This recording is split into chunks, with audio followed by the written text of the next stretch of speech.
Olá, bom dia. Bom, eu vou começar o nosso trabalho apresentando o nosso grupo, que é composto por eu, Amanda Ramos, o Breno Folgado, o Domini Scalfone, a Gabriele Santos, a Gislaine Aparecida, a Ingrid Vitória, a Isabel Carvalho, a Luana Borges, o Lucas Rodrigues, a Maria Gabriele, a Suelen Preato, a Stephanie Feitosa, o Anderson Carneiro, a Yasmin dos Santos e o Cauã Anthony. Bom, a minha apresentação eu vou iniciar falando um pouquinho da biografia de Immanuel Kant. Immanuel Kant nasceu em Königsberg, na Prússia Oriental, no dia 22 de abril de 1724. Ele era filho de um artesão de descendência escocesa e era o quarto de 9 filhos. Passou grande parte da sua vida nos arredores de sua cidade natal. Filho de pais luteranos, recebeu uma severa educação religiosa e estudou latim e línguas clássicas.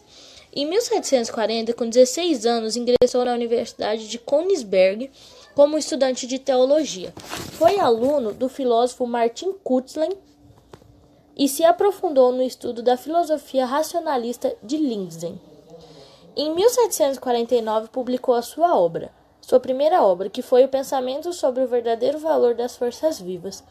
Em 1970, Kant ocupou a cátedra de Lógica e Metafísica, que foi na universidade, cargo que ocupou até o fim de sua morte.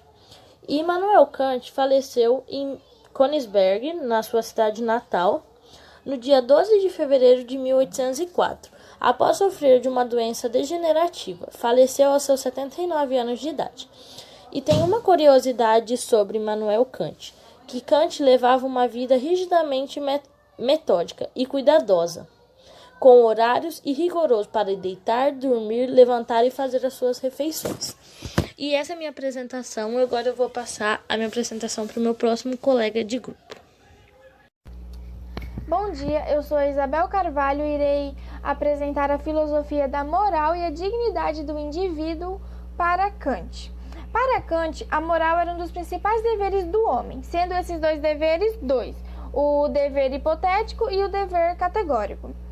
Os deveres hipotéticos seriam os deveres particulares, que só existem quando possuem a pretensão de se alcançar um determinado fim, ou seja, é motivada pelo interesse. Um exemplo disso é encontrar uma carteira na rua e você devolver ela por ter receio de alguém ter visto e te julgar, e não devolver por bondade. Já os categóricos seriam os deveres genéricos, que visa que todos os homens eles devem agir de uma determinada maneira, independente da sua finalidade, possuindo o dever formal de realizar sempre o bem. Um exemplo disso é encontrar a carteira na rua e devolver, identificar o dono pelos documentos e devolver por bondade. A filosofia kantiana ela procura na filosofia as respostas para a moral e não na religião ou na tradição, sendo a vontade livre e racional do homem não ser tratada como um meio, e sim como um fim. Ou seja, a liberdade de ela deve se harmonizar com a liberdade de todos. Sendo assim, a ética individual ela vai se tornar uma ética universal. Basicamente, consiste em tratar todas as pessoas com respeito e sem manipulação. Agora eu vou falar do imperativo categórico para Kant. O imperativo categórico ele se baseia em um princípio que só seria benéfico se fosse seguido por todos. Um exemplo disso é sempre dizer a verdade. Se todos fizessem isso, para Kant, a confiança e a harmonia social ela iria se estender. Ou seja, para Kant, se alguém vive de acordo com o imperativo categórico, ele vive de maneira moral. Já se ele vive contra esse imperativo, ele vive de forma imoral. Esse imperativo categórico ele vai se basear em fazer com que o indivíduo haja como a maioria está agindo. Ou seja, agir de uma maneira que você desejaria que se tornasse uma atitude universal, uma lei universal. Ou seja, age somente uma máxima tal que possas querer que se torne uma lei universal.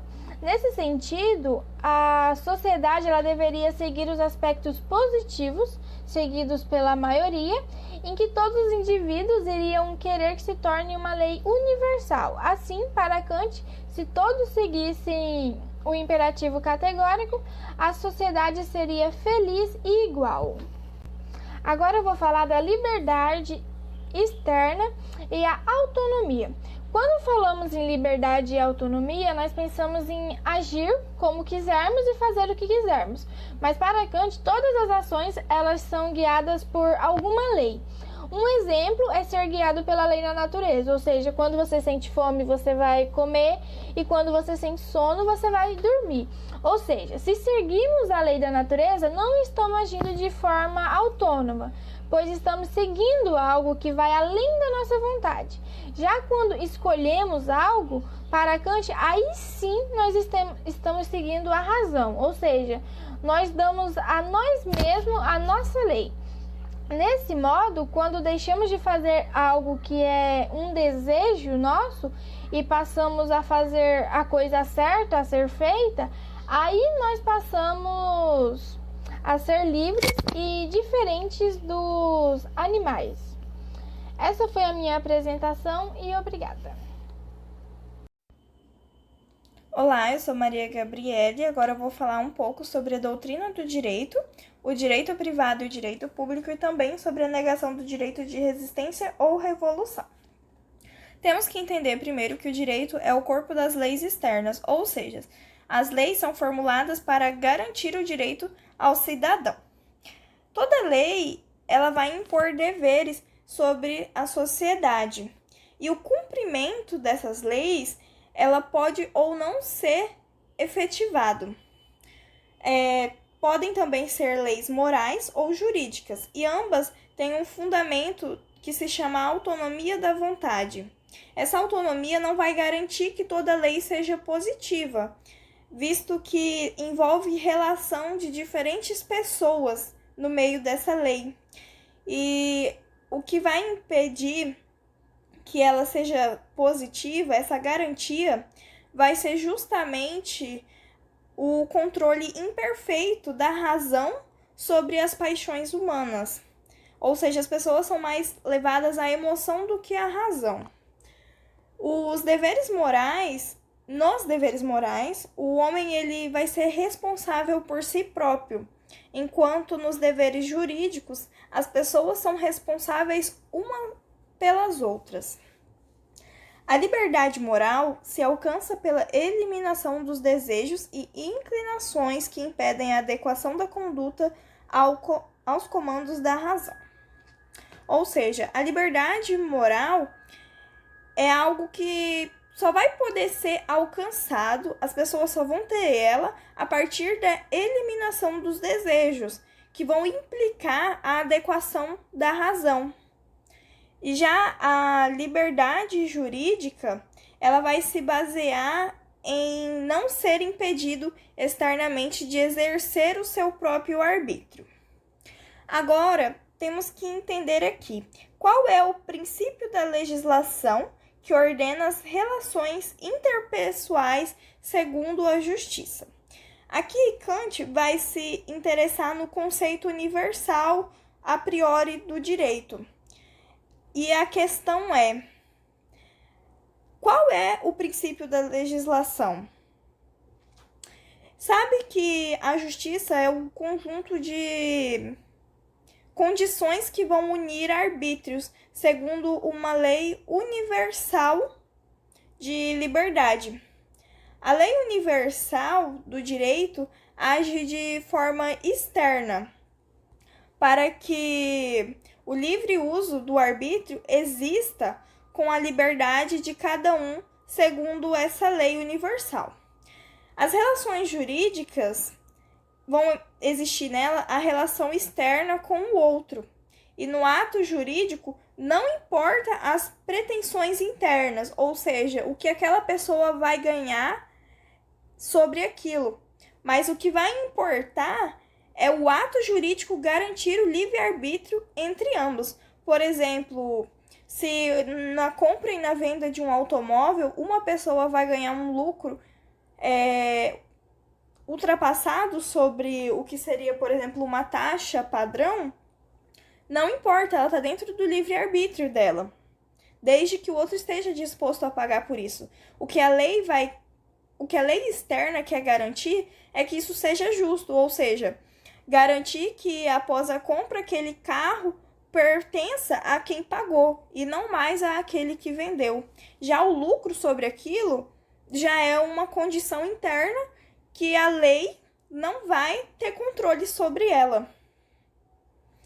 Dessa forma, Kant ele vai afirmar que a sociedade ela se organiza em função da justiça, ou seja, quando nela cada um tem a liberdade de fazer o que quiser, desde que não interfira na liberdade de mais ninguém. Então, quem viola uma norma jurídica, ele está ofendendo todos os demais componentes daquela sociedade. E por todos ele vai ser coagido, para que dessa forma ele se conforme com a lei e os danos dessa violação sejam compensados. A coerção ela vai ser uma parte integrante do direito, porque paradoxalmente a liberdade ela requer essa coação. E existem duas condições. A primeira, a coerção ela vai agir sobre a ação de liberdade de um indivíduo que se torna obstáculo de outro indivíduo segundo as leis universais. Ou seja, se isso for injusto. Então, para a gente entender aqui, essa coerção ela vai agir sobre uma pessoa que está sendo injusta na lei e essa injustiça dela está comprometendo o livre-arbítrio de outra pessoa. E então existe aí o direito de ser coagido. O segundo decorre da universalidade de leis violadas e a coerção se torna justa pela vontade geral emanada do povo, ou seja, o povo unido em uma sociedade civil para poder recorrer e compensar os danos daquela lei violada. Bom, agora eu vou falar um pouco sobre o direito privado e o direito público. Kant ele vai distinguir a lei natural e lei positiva e entre direitos inatos e adquiridos. As leis naturais elas vão se deduzir de princípios a priori que não requerem promulgação pública e que constituem, então, o direito privado. As leis positivas, elas já vão expressar a vontade do legislador e são promulgadas e vão constituir o direito público. Elas constituem corpos jurídicos dissociados. E a vontade do legislador, então, não é arbítrio estatal, mas do povo unido em sociedade civil. E a distinção entre direito privado e direito público vai estar no ressalte da existência, no estado de natureza, de então um certo tipo de sociabilidade natural, que se deriva da racionalidade humana. Ou seja, vai existir ali o nexo sistemático entre eles. Por isso que eles se fundamentam da autonomia da vontade, embora são diferentes. A distinção kantiana vai ressaltar também que o estado de natureza não é oposto e contrastado ao estado de sociedade, mas ele vai ser oposto à sociedade civil, porque o estado de natureza pode haver uma sociedade, mas não uma sociedade civil. Agora, por fim, da minha parte da apresentação, eu vou falar sobre a negação do direito de resistência ou de revolução. Kant ele vai declarar que a mínima tentativa que seja de rebelar-se contra o chefe de Estado é considerado uma alta traição. E isso mostra que o destronamento ele não seria permitido no Estado. Mas Kant ainda fala que o povo ele poderia ter pelo menos alguma desculpa, digamos assim, para forçar o destronamento, ou seja, tirar o chefe de Estado do poder, de acordo com a insatisfação do povo. E isso invocaria o direito de necessidade. O argumento básico que ele utiliza para a recusa do direito de revolução no geral, ou seja, a negação do direito de resistência, que é a traição contra o chefe de Estado, ele vai se basear em 3 princípios. Que o primeiro é que se há um Estado, ele contém um princípio de ordem segundo leis, e por isso deve ser resguardado por uma representação de um progresso em direito ao Estado ideal. No segundo, vai basear na questão de que nenhuma Constituição pode outorgar o povo o direito de revolta, ou seja, isso seria uma contradição existente na Constituição daquela sociedade. E o terceiro é que a possibilidade ou a impossibilidade de uma lei seja justa, se avalia por referência aos princípios racionais do direito. Então, não há efetiva manifestação popular sobre a questão. Bom, essa foi a minha parte, agora eu passo para o próximo integrante do grupo. Bom dia, meu nome é Gislaine e estarei dando continuidade ao Estado liberal. Kant, como Rousseau, recusa o dilema hobbesiano: liberdade sem paz ou paz mediante submissão ao Estado. Ambos compatibilizam, teoricamente, os dois termos de liberdade e Estado, mediante o conceito de autonomia. Ou seja, para ser mais claro, as leis do soberano são as leis no qual nos demos a nós próprios. Kant ele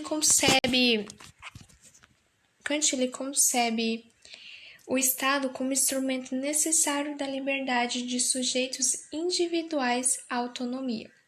Deduz-se a liberdade negativa e a preserva e garante. A liberdade como não impedimento no estado de natureza e precário e requer o exercício da autonomia.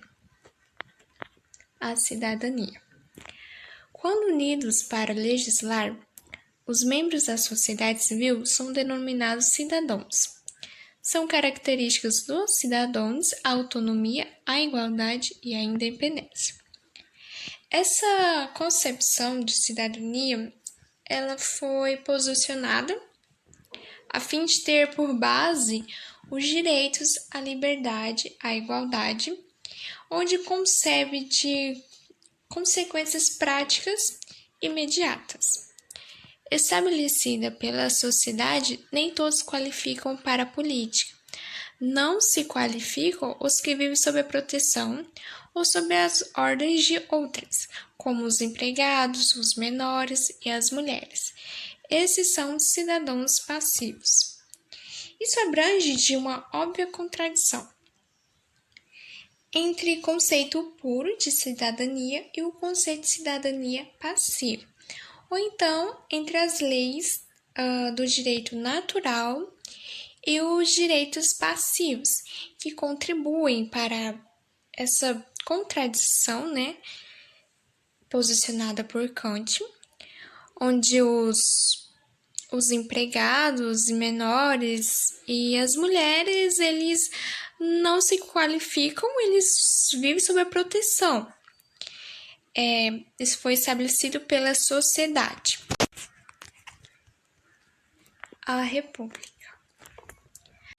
A melhor forma de Estado, o Estado ideal, é a República. Essa República de Kant é uma ideia objetivamente necessária e também válida e não inferior de observações empíricas. Espírito do contrato original, pelo qual os governantes eles se obrigavam a aproximar-se de uma ideia sugerida de uma constituição legítima. Como conciliar, portanto, a constatação de imperfeições constitucionais e o dever de aperfeiçoamento às constituições no sentido republicano? As reformas necessárias, elas devem ser efetuadas pelo soberano, através do poder legislativo. Concluímos agora com a parte do Immanuel Kant. Muito obrigada. Bom dia ou boa tarde, eu me chamo Ingrid e eu vou apresentar um pouco sobre o Georg Wilhelm Friedrich Hegel. Bom, o Hegel ele nasceu em 27 de agosto de 1970 em Stuttgart, na Alemanha. Ele recebeu uma educação cristã. Em 1788, ele ingressou no seminário de Tübingen. Em 1796, Hegel ele mudou-se para Frankfurt. Em 1801, ele habilitou-se livre docente na Universidade de Jena. Logo em seguida, em 1818, Hegel ele foi chamado para Berlim, onde ocupou a cátedra de filosofia. Em 14 de novembro de 1831, ele faleceu devido à cólera. Hegel e os contratualistas. A teoria contratualista faz do indivíduo alfa e o ômega da vida social. Ela toma o Estado como algo derivado. Uma criação artificial produto de um pacto ou ação voluntária pela qual os indivíduos abdicam de sua liberdade originária em benefício de um terceiro, dando vida a um corpo político soberano que lhes garante vida, liberdade e também bens. A tarefa principal do Estado é então garantir a liberdade individual e a propriedade privada. Por essa via, entretanto, a teoria contratualista é incapaz de explicar por que o Estado pode exigir do indivíduo o sacrifício da própria vida em benefício da preservação e do desenvolvimento do todo. Ao fazer do interesse particular do indivíduo o conteúdo do Estado, ela está, segundo Hegel, confundindo o Estado e sociedade civil. Na verdade, o indivíduo ele sequer escolhe se participa ou não do Estado. A relação entre os dois é, portanto, de uma outra natureza. Substantiva e não formal, efetiva e não optativa. Somente como membro do Estado é que o indivíduo ele ascende a sua objetividade, verdade e moralidade. A inversão hegeliana é completa. A associação como tal é o verdadeiro conteúdo e o verdadeiro fim. O destino dos indivíduos é viver uma vida universal. O Estado é a totalidade orgânica de um povo, não um agregado, um mecanismo, um somatório de vontades arbitrárias e inessenciais. A força associativa do conjunto da relação do todo com as partes se revela presencialmente na guerra. Não por acaso a teoria contratualista toma como modelo de constituição no Estado e da passagem do estado de natureza para o estado civil uma figura do direito privado, o contrato, que estatui relações de obrigatoriedade entre os pactantes que nada tem a ver com a substancialidade, universalidade e eticidade da vida estatal. O conceito que está na base do Estado não é o de contrato, mas o de vontade universal. E temos também os termos do próprio Hegel, né? Roussel teve o mérito de estabelecer como fundamento do Estado um princípio, que não somente em sua forma, como, por exemplo, instinto social, a autoridade divina, mas também em seu conteúdo. Pertence ao pensamento e mesmo é o pensamento, pois é a verdade. Mas o conceber a vontade apenas na forma definida de vontade individual, como mais tarde também Fichte, e a vontade geral, não como racional em si, e para si da vontade, mas como a vontade comum que resulta das vontades individuais enquanto conscientes. A associação dos indivíduos se torna o contrato, cujo fundamento é então o árbitro, a opinião e a adesão expressa e facultativa das quais devem consequências puramente conceituais, destrutivas do divino, existente em si e para si na autoridade e majestade absolutas do Estado. A questão da história. Característico dos justnaturalistas é a contraposição entre princípios supra-históricos e a própria história. É por isso, diz Hegel, que eles procuram estabelecer como o Estado deveria ser, em vez de tentar compreendê-lo como ele é. E as consequências são dramáticas. Ao construírem a teoria do contrato, eles pressupõem a existência, lógica ou histórica, pouco importa, de indivíduos livres e iguais, vendo isolados e separados por uns dos outros, fora e antes da sociedade e da história. Criam uma ficção. Esta metodologia, que procura apreender formas objetivas da existência histórica por uma via a priorística e abstrata, apenas cristaliza antíteses históricas em antíteses teóricas, sem resolvê-las.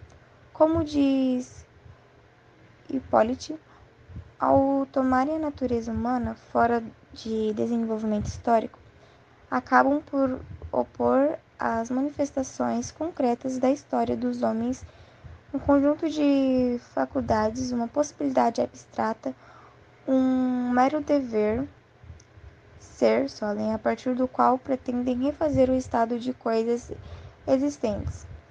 Em nada mais distante de Hegel, cuja ambição era não elaborar uma filosofia da história, se por esta se entende uma filosofia sobre a história, mas a de construir a filosofia enquanto expressões especulativas da própria história. Tendo nesse sentido o verdadeiro horror a qual tentativa de teorizar um ideal de Estado, um Estado ideal, a partir do qual a realidade pudesse ser medida e criticada. É assim que ele critica impiedosamente a relação prática do justnaturalismo, especialmente em suas vertentes roussiana, e robespierriana. Conquistando o poder, essas abstrações produziram, por um lado, o espetáculo mais grandioso jamais visto pela espécie humana: recomeçar a priori e pelo pensamento a constituição de um grande Estado real, subvertendo tudo que existe e é dado, querendo dar-lhe como fundamento um sistema social imaginado. De outra parte, como não são senão abstrações sem ideia, engendraram nesta tentativa os acontecimentos os mais horríveis e os mais cruéis. Particularidade.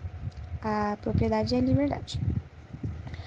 O todo que precede a parte, o viver coletivo e universal que constitui o dever mais alto do indivíduo. Bom, aparentemente nós ainda estamos de volta à concepção aristotélica, que faz do homem um animal naturalmente social, um zoon político, e do Estado não apenas a esfera do viver junto, mas a associação para viver bem e virtuoso. Influenciado pela Revolução Francesa e por seu dedicado amigo Hölderlin, o jovem Hegel um dia acreditou na possibilidade de restauração da polis grega. Mas esta ilusão ela foi abandonada por volta dos 30 anos, numa crise que coincide com o fim do período napoleônico, a partir da qual o Hegel ele descobre que o considera a marca distintiva da modernidade. Numa original interpretação da República Platônica, ele recusa-se a analisá-la como uma utopia, um modelo normativo ou uma ideal que nada tem a ver com a realidade concreta. Considera a república, ao contrário, como a verdade do mundo grego, o sentido para o qual este tendia e teoria alcançado não tivesse sido bloqueado pelo aparecimento da particularidade. A cidade-estado está harmoniosa comunidade natural, repousando no princípio simples e o da instituição imediata. Está totalidade que mal conhece a cisão e a alienação. Não pode suportar o surgimento da propriedade privada e da individualidade. A elaboração platônica é a tentativa desesperada de conter o mal antes que se alastre. Tentativa importante que só é capaz de opor a particularidade independente e que então se introduzirá na moralidade grega. O seu estado apenas substancial deixa excluindo-a tanto em seu embrião, a propriedade privada e a família, como em seu ulterior desenvolvimento, a livre disposição de si e a escolha da profissão. Ora, é este mal que é, portanto, de futuro. A liberdade subjetiva, a autonomia da pessoa privada só aparecem interiormente com o cristianismo e exteriormente com o mundo romano. Este, no entanto, só foi capaz de pôr uma universalidade abstrata diante de uma pessoa também abstrata. Apenas na modernidade é que a particularidade se emancipa, toma consciência de si e se universaliza. Característico do Estado moderno é ser justamente um todo que subsiste na e através da extrema autonomização das partes. Como se diz no Ciso 260, o Estado é a realidade em ato de liberdade concreta. Ora, a liberdade concreta consiste em que a individualidade pessoal e seus interesses particulares recebem seu pleno desenvolvimento e reconhecimento de seus direitos para si, nos sistemas da família e da sociedade civil, ao mesmo tempo que se integram no interesse geral, ou então o reconhecem consciente e voluntariamente como a substância de seu próprio espírito, agindo para ele como seu objetivo final. Disso resulta que nem universal vale e se realiza sem o interesse. A consciência e a vontade particulares, nem os indivíduos vivem como pessoas privadas, orientadas exclusivamente para os seus próprios interesses. Sem querer o universal, eles têm uma atividade consciente deste fim. O princípio dos Estados modernos tem essa força e esta profundidade de permitir que o princípio da subjetividade chegue à extrema autonomia da particularidade pessoal e, ao mesmo tempo, de reconduzi-la à unidade substancial, mantendo assim essa unidade em seu próprio princípio. Sou o Lucas Daniel, vou falar um pouco sobre a liberdade concreta. Então, segundo Aristóteles, é livre quem é por si mesmo e não por outro. Quem é dependente e não é livre? Hegel diz que o Oriente sabia e sabe que somente um é livre. O mundo grego e romano, que alguns são livres, o mundo germânico sabe que todos são livres. Essa teoria da liberdade está na base da sua teoria das formas do governo, retomando a classificação de Montesquieu, o despotismo, a democracia e a aristocracia. Como tudo em Hegel, não existe liberdade em geral, no sentido de Locke, sou livre, portanto, para fazer tudo aquilo que a lei natural ou positiva não prescreve. Rousseau avança para além dessa liberdade negativa em relação à liberdade positiva. Só obedeço ao que eu próprio me dou como lei. Ambas, então, em especial a primeira, se traduzem num sistema de direitos à disposição dos cidadãos, garantido por lei e pelo ordenamento estatal. A segunda ela caracteriza essa participação política nos negócios do Estado por parte dos indivíduos, que tem por meta fins particulares e os negócios da sociedade civil. A concepção hegeliana da liberdade incorpora tais determinações, considerando que a Revolução Francesa introduziu, mas não resolveu o problema das realizações políticas da liberdade. A concepção hegeliana de liberdade, ela concreta exige que a liberdade se eleve à consciência da necessidade, a compreensão do que a realidade é, porque é a razão. De Maquiavel a Hegel. Com Hegel, ele completa-se o movimento iniciado por Maquiavel, voltando para aprender o Estado tal como ele é, uma realidade histórica inteiramente mundana, que é produzida pela ação dos homens, além de reconhecer a modernidade, a centralidade da questão da liberdade. Sua principal contribuição, resolvido o Estado num processo histórico inteiramente imanente, e o motor desse espírito, que é a razão, é a história, é a dor, a seriedade, a paciência e o trabalho do negativo, presentes no prefácio, a fenomenologia. A reação de Hegel. A preocupação de Hegel não é apenas construir uma teoria do Estado legítimo, mas também atribuir ao Estado as características da própria razão, ao considerá-lo que a realidade em ato de ideia ética, ou racional em si para si. Ele despertou a suspeita de estar prosaicamente justificando o Estado existente, e seu sistema não iria resistir aos golpes da crítica. O retrato de um Hegel conservador foi fixado pela primeira vez em grande estilo por Rudolf Hein em Hegel e seu tempo, 1857.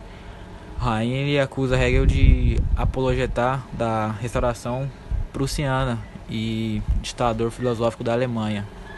Erich Hegel, um moderno intérprete de Hegel, empreendeu em 1950 uma tentativa de defender Hegel em Hegel, e o Estado não contentou para que lembrar que o Estado ele não é a última figura da razão, ele é superado pela arte e pela filosofia, nem em observar a Hegel. Nunca identificou realidade com a realidade efetiva. Ele considera que em 1830, quando escreve Filosofia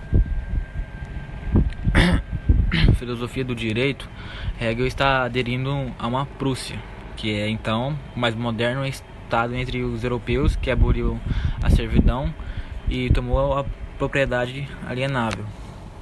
Reduziu os privilégios da nobreza, introduziu algumas liberdades para o comércio, a indústria e a administração das cidades.